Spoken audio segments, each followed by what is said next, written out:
প্রিয় দর্শকবৃন্দ, আসসালামু আলাইকুম। সবাই কেমন আছেন? আশা করি ভালো আছেন। শুরু হয়ে গেল শৈত্যপ্রবাহ, ঘন কুয়াশা। এই ঘন কুয়াশা হতে বেঁচে থাকতে আমাদের কিছু সতর্কতা নিতে হবে। গরম কাপড় পরিধান করতে হবে এবং বাইরে বের হলে অবশ্যই মাস্ক পরিধান করলে ভালো। তাহলে কুয়াশার কণা বা ধূলিবালি আমাদের ফুসফুসে যাবে না বা শরীরের ভিতরে যেতে পারবে না। আর মাস্ক পরলে মাস্কটিও এত টাইট না করে একটু ঢিলা মাস্ক পরতে হবে। আর বাহিরে বের হলে খালি পেটে বের হওয়া যাবে না। আপনি যদি খাবার খেয়ে বের হন তাহলে শরীর গরম থাকবে। শরীরে ময়েশ্চারাইজার ব্যবহার করতে পারেন শরীরকে গরম রাখার জন্য। এছাড়াও খাঁটি সরিষার তেল হাতে পায়ে দিয়ে যদি বাহিরে বের হন তাহলে অনেকটাই শীত কম লাগবে।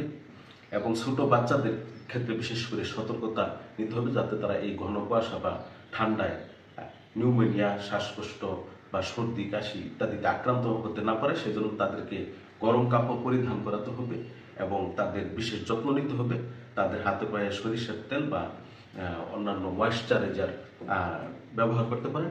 গোসলের ক্ষেত্রে কুসুম গরম পানি ব্যবহার করলে আরাম পাবেন।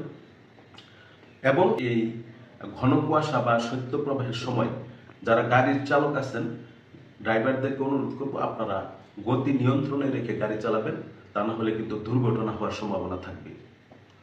এবং রাস্তা মোড়গুলো খুব খেয়াল করে এবং রাস্তায় আপনার গতি নিয়ন্ত্রণে রাখুন। এবং যদি ঘন কুয়াশার জন্য দেখা না যায় তাহলে অবশ্যই গাড়ি খুব সাবধানে এবং সতর্কতার সহিত চালাতে হবে, কারণ এই ঘন কুয়াশার সময় বিভিন্ন ধরনের দুর্ঘটনা ঘটে থাকে। এবং কৃষক ভাইদের জন্য বলবো, এখন বুড়ো মৌসুমের বীজতলা মাঠে রয়েছে।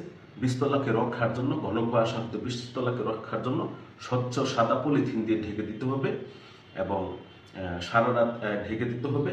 এবং সকালবেলা ঘন কুয়াশা থাকা পর্যন্ত এটা ঢাকায় থাকবে। কুয়াশা শেষ হলে এটা পলিথিন সরিয়ে দিতে হবে এবং পলিথিন যাতে বীজতলার সাথে স্পর্শ না লাগে এভাবে ঢেকে দিতে হবে। এবং বীজতলায় পানি 2-3 ইঞ্চি পানি রাখতে হবে, তাহলে এই ঘন কুয়াশা হতে বীজতলা রক্ষা পাবে। এবং পানি সারা রাত পানি রাখার পরে সকালবেলা এই পানি সরিয়ে দিয়ে আবার নতুন করে পানি দিতে হবে। এবং বীজতলায় প্রতি 5% জমিতে 70 থেকে 80 গ্রাম থিওবিট বা কোমোলাস 10 লিটার পানিতে মিশিয়ে যদি স্প্রে করেন তাহলে বীজতলা ঘন কুয়াশা হতে অনেকটাই রক্ষা পাবে। এইগুলো হচ্ছে সবচেয়ে গুরুত্বপূর্ণ। যাই হোক, আমাদের বেশি সতর্ক থাকতে হবে এই ঘন কুয়াশা থেকে বেঁচে থাকতে।